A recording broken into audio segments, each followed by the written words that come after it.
Our society has evolved through a series of financial environments, from recession to depression to thriving economies with unlimited possibilities. Laura Shin urges us to look at the mortgage crisis and how many families lost their homes. 3.9 million foreclosures.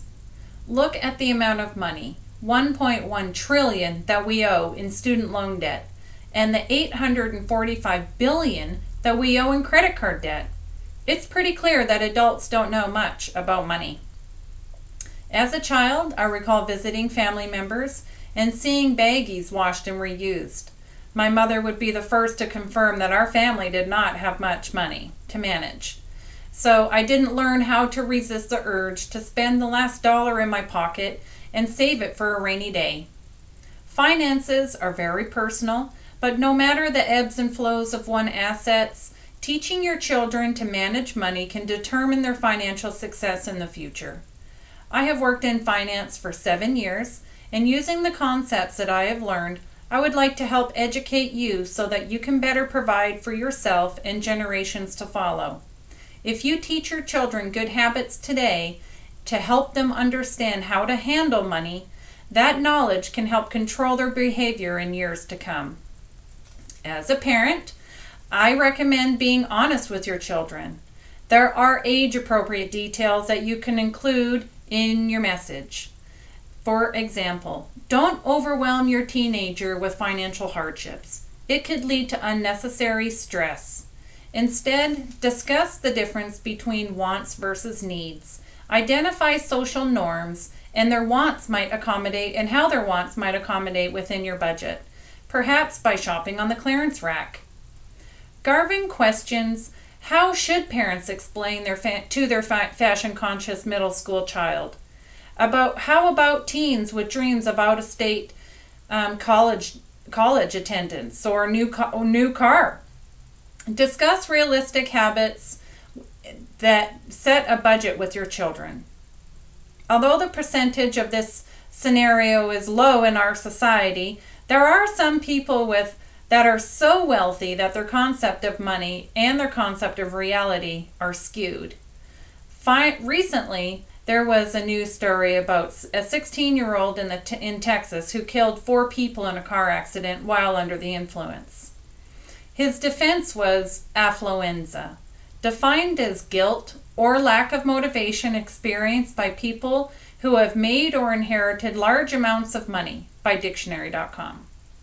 The lawyer stated that the child was a product of high wealth mentality and couldn't comprehend the consequences of his actions.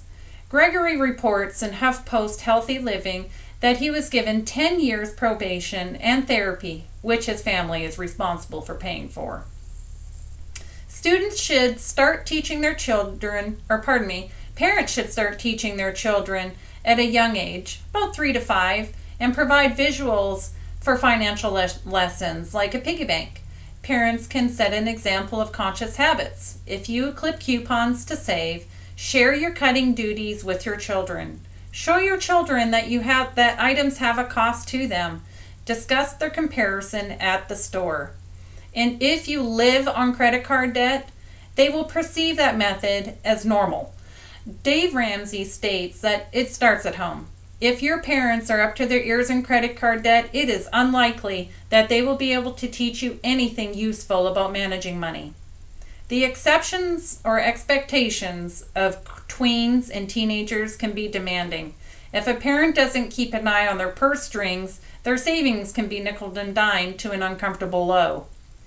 It's up to us to discuss their future, to discuss their education, to show how to save money, and how to prioritize their money. They may make their own money through allowance or outside work. Help them manage their money by opening up a bank account. Show them how to automatically split their money into different pots, such as spending, savings, car payments, clothes. Dave Ramsey states if you haven't taught your teenager about credit card debt, that they could be victims to solicitors at the age of 18. It's up to us as parents to show a generation and raise a generation of mindful consumers, investors, savers, and givers. Typically, those with limited resources have a difficult time saving for their future. Their focus is on surviving for today and hoping that things will work themselves out. But the steps that they can take in order to save are simple, and there are a variety of ways to do it. Limited resources shouldn't stop anyone from understanding the strategic benefits of saving for their future. Thank you all for your time. My name is Gabrielle Lewis.